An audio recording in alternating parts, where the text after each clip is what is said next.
এই ৰাস মহোৎসৱৰ সমূহ ভক্তপ্ৰাণ ৰাইজৰ লগতে আমাৰ নলবাৰী বিধানসভাৰ আমাৰ মন্ত্ৰী মাননীয় জয়ন্ত মল্ল বৰুৱাৰ লগতে আমাৰ ৰাস কমিটিৰ সমূহ কাৰ্যকৰ্তাক মই ধন্যবাদ জ্ঞাপন কৰিছোঁ। এইকাৰণে যে আমাক আজি ৩টা বছৰ ধৰি তেওঁলোকে আমাক ইয়াত বাণিজ্য মেলা কৰাৰ ক্ষেত্ৰত আমাক সুন্দৰ এক ব্যৱস্থা কৰিছে আৰু আমি দেখিবলৈ পাইছোঁ যে আমি বিগত ৩ বছৰ যে আমি ইয়াত আমি মেলা পাতিছোঁ, আমি নলবাৰী ৰাইজৰ বহুত আমি সঁহাৰি পাইছোঁ আৰু ইয়াত যিখিনি ক্ষুদ্ৰ ক্ষুদ্ৰ উদ্যোগী আহিছে সিহঁতে যথেষ্ট লাভান্বিত হৈছে। আমি সকলো জানো যে মাননীয় প্ৰধানমন্ত্ৰী নৰেন্দ্ৰ মোদী ডাঙৰীয়া, মাননীয় মুখ্যমন্ত্ৰী হেমন্ত বিশ্ব শৰ্মা ডাঙৰীয়া আত্মনিৰ্ভৰ ভাৰত আৰু আত্মনিৰ্ভৰ অসম গঢ়াৰ ক্ষেত্ৰত বিশেষ ভূমিকা লৈ আহিছে। আমি দেখিবলৈ পাইছোঁ যে যেতিয়া আমাৰ মহামাৰী আমাক গোটেই ভাৰতবৰ্ষৰ লগতে পৃথিৱী চানি ধৰিছিল, তেতিয়া আমাৰ এই ক্ষুদ্ৰ ক্ষুদ্ৰ উদ্যোগবিলাকক কেনেকৈ আমি জীৱিত কৰি ৰাখিব পাৰোঁ, সেই ক্ষেত্ৰত আমাৰ কেন্দ্ৰীয় চৰকাৰে 20 লাখ কোটি টকাৰ ওপৰত আমাৰ অনুদান দিছিলে আৰু সেই অনুদানৰ ফলত আমাৰ সেই ক্ষুদ্ৰ ক্ষুদ্ৰ উদ্যোগবিলাকক আমি সক্ৰিয় কৰি বা তাৰ পৰা আমি বিভিন্ন আমি প্ৰডাকশ্যন তাত শ্ৰমিক নোপোৱা হৈছিলে। গতিকে আমি এই বাণিজ্য মেলাৰ মাধ্যম দি প্লেটফৰ্ম আৰু আমাৰ প্ৰডাকশ্যন এই দুটা বস্তু যিখিনি আমাৰ ক্ষুদ্ৰ ক্ষুদ্ৰ উদ্যোগবিলাকে তেওঁলোকৰ বস্তুবিলাক প্ৰডাকশ্যন কৰিছে আৰু তেওঁলোকক এখন আমাৰ প্লেটফৰ্ম দিয়াৰ কাৰণে আমি অসম বাণিজ্য উন্নয়ন সংস্থাই আমি যৎপৰোনাস্তি চেষ্টা কৰিছোঁ আৰু আমি দেখিবলৈ পাইছোঁ যে এই আমাৰ মেলাৰ মাধ্যম দি আমাৰ এই ক্ষুদ্ৰ ক্ষুদ্ৰ উদ্যোগৰ যিখিনি প্ৰডাকশ্যন কৰিছে উদ্যোগপতি যিখিনি আছে যি প্ৰডাকশ্যন কৰিছে সুন্দৰ এখন মাৰ্কেট পাইছে আৰু তেওঁলোক আগুৱাই যোৱাৰ ক্ষেত্ৰত এই মেলাৰ মাধ্যম দি সুন্দৰ এটা স্কোপ পাইছে। গতিকে মই ভাবোঁ আমাৰ এই যি বাণিজ্য মেলা, এই বাণিজ্য মেলাই এই ক্ষুদ্ৰ ক্ষুদ্ৰ উদ্যোগৰ লগতে আৰু বিভিন্ন আমাৰ যিখিনি আমাৰ নিবনুৱা আছে এই নিবনুৱাখিনিক এই সংস্থাপন দিয়াৰ ক্ষেত্ৰত বিশেষ ভূমিকা গ্ৰহণ কৰিব। আমি প্ৰায় 10খনৰ অধিক আমি মেলা আয়োজন কৰিলোঁ অসমৰ বিভিন্ন প্ৰান্তত।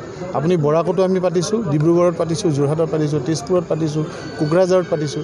এনেধৰণৰ বাণিজ্য মেলা আমি আয়োজন কৰিছোঁ আৰু প্ৰতিখন বাণিজ্য মেলা সফল হৈছে। উদ্যোগীসকলে এতিয়া আমাৰ এনেকুৱা এটা অনুভৱ হৈছে যে আমি যিখন য'তে বাণিজ্য মেলা দিওঁ, আমাৰ যিসকল ক্ষুদ্ৰ উদ্যোগী আছে তেওঁলোকে আমাৰ কাষলৈ আহে আৰু তেওঁলোকে এখন দোকান দিবৰ কাৰণে আমাক ৰিকুৱেষ্ট কৰে। তাৰমানে তেওঁলোকে ভাবিছে যে এই বাণিজ্য মেলাৰ জৰিয়তে তেওঁলোকে যথেষ্ট লাভ উপাৰ্জন কৰিছে, তেওঁলোকে যথেষ্ট ধন উপাৰ্জন কৰিছে। তাৰে কাৰণে আমাৰ বাণিজ্য মেলা আহিবলৈ কাৰণে তেওঁলোকে যথেষ্ট উদগ্ৰীৱ হৈ থাকে। আৰু আমি অসম বাণিজ্য সংস্থাৰ আমাৰ পৰিকল্পনা আছে যে আমি এইটো হ'ল B2C, B2B মিট আমি কৰিম। B2B মিট মানে ধৰক আমাৰ যিসকল সৰু ক্ষুদ্ৰ ক্ষুদ্ৰ উদ্যোগী আছে লগতে কিছুমান ডিলাৰ আমি মাতি আনিম, যাতে অসমত তেওঁলোকে এখন মানে ব্যৱসায় সম্প্ৰসাৰণ কৰিবৰ কাৰণে তেওঁলোকে এটা প্ৰচেষ্টা মানে আমি হাতত ল'ম, যাতে তেওঁলোকৰ বজাৰখন যাতে আৰু বিস্তৃত হয়, তাৰ কাৰণে B2B আমি কৰিম। আৰু ইয়াৰ লগতে আমি বিগত বছৰকেইটাত আমি এই বাণিজ্য মেলাৰ লগত সংগতি ৰাখি বিশেষকৈ যোৱা বছৰ আমি সংগতি ৰাখি ইয়াত ট্ৰেইনিঙৰ ব্যৱস্থা কৰিছিলোঁ। বহুত নিবনুৱা যুৱক যুৱতীক আমি বিনামূলীয়াকৈ তেওঁলোকক ধৰক এতিয়া এটা উদ্যোগ গঢ়িবৰ কাৰণে সৰু সৰু উদ্যোগ যেনে বেকাৰী, কেক বনোৱা, বিস্কুট বনোৱা, আচাৰ বনোৱা, জাম জেলি বনোৱা বা মম কেনেকৈ উৎপাদন কৰিব পাৰি মহিলাসকলে, এই বিভিন্ন সৰু সৰু উদ্যোগৰ কাৰণে আমি ট্ৰেইনিঙৰ ব্যৱস্থা কৰিছিলোঁ। এইবাৰো আমি কৰিছোঁ, যোৰহাটত কৰিছোঁ, যোৱাবাৰ ডিব্ৰুগড়ত কৰিছোঁ।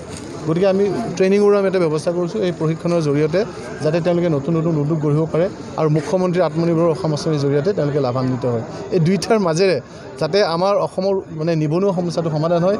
ইতিমধ্যে আপোনালোকে জানে যে অসমৰ মাননীয় মুখ্যমন্ত্ৰীয়ে প্ৰায় 1.5 লাখ চাকৰি বিনামূলীয়াকৈ দিলে অসমৰ ৰাইজক, আৰু এতিয়া আমি বিনামূলীয়াকৈ অসমৰ নিবনুৱা যুৱক যুৱতীসকলক যাতে তেওঁলোকে প্ৰশিক্ষণ লৈ উদ্যোগ গঢ়ি তেওঁলোকে যে বিনামূলীয়াকৈ বজাৰ এখন তৈয়াৰ কৰিব পাৰে তাৰ কাৰণে আমি ব্যৱস্থা কৰি আছোঁ। নলবাৰীৰ ৰাসটো এতিয়া বিশ্বজনীন হ'বলৈ গৈ আছে। গতিকে নলবাৰীৰ ৰাস এনেও আগতে ভাৰত বিখ্যাত আছিল। মই দেখিছোঁ যে এই সমষ্টিৰ মাননীয় বিধায়ক মন্ত্ৰী জয়ন্ত মল্ল বৰুৱা ডাঙৰীয়াৰ নেতৃত্বত এই নলবাৰীৰ ৰাসক তেখেতে বিশ্বজনীন কৰিবলৈ গৈ আছে। গতিকে এই নলবাৰীৰ শ্ৰী শ্ৰী হৰি মন্দিৰ ৰাস মহোৎসৱৰ লগত সংগতি ৰাখি আমি অসম বাণিজ্য উন্নয়ন সংস্থাই বিগত 2টা বছৰ এই নলবাৰীত আমি বাণিজ্য মেলা আয়োজন কৰিছিলোঁ আৰু এইবাৰো আমি 3য়বাৰৰ কাৰণে এই বাণিজ্য মেলাখন আয়োজন কৰিছোঁ। ধৰ্মপ্ৰাণ ৰাইজৰ লগতে আমাৰ যিসকল অসমৰ ক্ষুদ্ৰ ক্ষুদ্ৰ উদ্যোগী আছে, সেই ক্ষুদ্ৰ ক্ষুদ্ৰ উদ্যোগীসকলে যাতে এতিয়া এখন ভাল বজাৰ পায়, সেই বজাৰখন লোৱাৰ উদ্দেশ্যে আমি বাণিজ্য মেলাখন আয়োজন কৰিছোঁ। আমি এটা কথা লক্ষ্য কৰিছোঁ যে চাওক, অসমৰ মাননীয় মুখ্যমন্ত্ৰী ডাঙৰীয়াই মুখ্যমন্ত্ৰী আত্মনিৰ্ভৰ অসম আঁচনি নামে এটা আঁচনি কৰিছে। 2 লাখ টকাকৈ প্ৰতিজন যুৱক যুৱতীক দিয়া হৈছে। এই 2 লাখ টকা দি তেওঁলোকে এটা উদ্যোগ বনাব। সেই উদ্যোগৰ যিটো তেওঁলোকে প্ৰডাক্ট, তেওঁলোকৰ যিটো উৎপাদিত সামগ্ৰী, সেই সামগ্ৰীখিনি বিক্ৰী কৰাৰ এটা ব্যৱস্থা থাকিব লাগিব।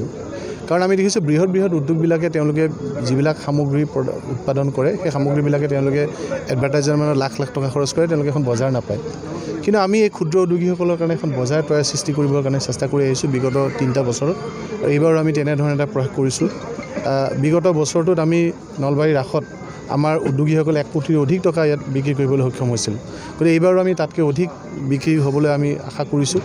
গতিকে এই কথাটো আমি উপলব্ধি কৰিছে এই ৰাস উৎসৱ হওক বা বিভিন্ন বাণিজ্য মেলাৰ যোগেৰে আমি যাতে আমাৰ উদ্যোগীসকলে ক্ষুদ্ৰ উদ্যোগীসকলে এখন বজাৰ পায়, তেওঁলোকৰ অসমৰ এই উৎপাদিত সামগ্ৰীসমূহৰ যাতে আমিও এটা অসমৰ উৎপাদিত সামগ্ৰী বিশ্বজনীন কৰিব পাৰোঁ। আজি ইয়াত অসমৰে নহয়, অসমৰ বিভিন্ন প্ৰান্তৰ, ভাৰতৰ বিভিন্ন প্ৰান্তৰ উদ্যোগীসকলক আমি মাতি আনিছোঁ। কাশ্মীৰ, মধ্যপ্ৰদেশ, মহাৰাষ্ট্ৰ, গুজৰাট, তাৰেও তেওঁলোকেও নিজৰ সামগ্ৰীসমূহ উৎপাদন কৰি ইয়াত আনিছে। ইয়াৰ অৰ্থ এটাই যে যাতে ভাৰতবৰ্ষৰ অন্যান্য প্ৰান্তৰ ব্যৱসায়ীসকলেও যাতে দেখে যে আমাৰ অসমৰ উদ্যোগীসকলে কি উৎপাদন কৰিছে, তেওঁলোকৰ চাহিদা কি আছে তেওঁলোকৰ ৰাজ্যত, তেনেকুৱা এটা যাতে পৰিৱেশ হয়, সেই পৰিৱেশৰ কাৰণে আমি বাহিৰৰ ৰাজ্যৰ আমি উদ্যোগীসকলক মাতি আনিছোঁ। আৰু আমি দেখিছোঁ যে বহুত আমাৰ ইয়াতে উদ্যোগী আছে যে সেইবিলাক আমাৰ বাহিৰলৈ আমি বিক্ৰী কৰিবৰ ব্যৱস্থা কৰিছোঁ। মই সৰু উদাহৰণ এটা দিছোঁ। আমি প্ৰথমবাৰ যেতিয়া পাতিছিলোঁ, ইয়াত বৰপেটা ৰোডত ধূপৰ ব্যৱসায়ী এজন আছিলে। তেওঁ ইয়াত দোকান দিছিলে, খুব ক্ষুদ্ৰ উদ্যোগ এটা আছিল তেওঁৰ। কিন্তু তেওঁ মোক কৈছিলে যে প্ৰথমবাৰ যেতিয়া আমি ইয়াত মেলাখন দিছিলোঁ, মেলাখনত তেওঁ প্ৰায় 10 লাখ টকা নলবাৰী ৰাইজে কিনিছিলে ধূপ। আৰু তেওঁ 10 লাখ টকাৰ ইয়াৰ পৰা অৰ্ডাৰ পাইছিল, তেওঁ ডিলাৰ বনাব পাৰিছিল। গতিকে তেওঁ এতিয়া সেই পৰিৱেশত নাই, তেওঁ বৃহৎ কলেবৰত গুচি গ'ল। তেওঁ লাহে বিভিন্ন প্ৰডাক্ট উলিয়াব ধৰিলে। গতিকে এই যিটো ছিষ্টেম, যিটো আমাৰ ক্ষুদ্ৰ উদ্যোগীসকল লাহে ডাঙৰ উদ্যোগীলৈ পৰিৱৰ্তন কৰাৰ এই বজাৰখনো এটা আহিলা হ'ব পাৰে। সেইকাৰণে আমি এনেধৰণৰ বাণিজ্য মেলা অনুষ্ঠানটো কৰিছোঁ। আৰু আমি ৰাস মহোৎসৱৰ প্ৰতিগৰাকী কাৰ্যকৰ্তাক আন্তৰিক কৃতজ্ঞতা জনাইছোঁ যে আমাক এনেধৰণৰ এটা সুবিধা দিছে, আমাক ইয়াত জেগা উলিয়াই দিছে, যিটো কাৰণে আমি ব্যৱসায়ীসকলক মাতি আনি আমি বাণিজ্য সংস্থাই তেওঁলোকক এটা ব্যৱসায়ৰ সুবিধা কৰিম। টুইন টাৱাৰৰ পিছত এইবিলাক ইণ্ডিয়া গেট বনোৱা হৈছে, আকৰ্ষণৰ কেন্দ্ৰবিন্দু হ'ব, কি ক'ব? নাই, যোৱাবাৰ টুইন টাৱাৰে যথেষ্ট আকৰ্ষণৰ কেন্দ্ৰবিন্দু হৈছিল, আমি লক্ষ্য কৰিছিলোঁ। আৰু যোৱাবাৰ টুইন টাৱাৰৰ এই যিটো জনপ্ৰিয়তা, সেই জনপ্ৰিয়তাৰ কাৰণে এইবাৰ আমি এটা সিদ্ধান্ত লৈছিলোঁ যে তেনে এটা আকৰ্ষণীয় আমি এটা চেল্ফি পইণ্ট বনাব লাগিব, যিটো কাৰণ নলবাৰী ৰাসৰ এটা ঐতিহ্য এটা আছে। সেই ঐতিহ্যৰ কাৰণে আমি এইবাৰ ইণ্ডিয়া গেটৰ এটা আহিলা প্ৰস্তুত কৰি আমি বনাবৰ কাৰণে চিন্তা চৰ্চা কৰিছিলোঁ। আৰু আমি এতিয়াও সম্পূৰ্ণ হোৱাই নাই, আজিৰ ভিতৰত সম্পূৰ্ণ হ'ব। গতিকে মই ভাবোঁ যে ইণ্ডিয়া গেটখন চাবলৈ আহিব লাগে নলবাৰী ৰাইজে, আৰু দিল্লীত যাবলৈ নালাগে। এতিয়া নলবাৰীতে আপোনালোকে ইণ্ডিয়া গেটত ফটো উঠিব পাৰিব। ইণ্ডিয়া গেটত আপোনালোকে ইণ্ডিয়া গেটৰ যিটো ফিল, সেইটো ইয়াতে ল'ব পাৰিব। যিকোনো খবৰৰ বাবে যোগাযোগ কৰক 70001730 অথবা 7099017990 নম্বৰত।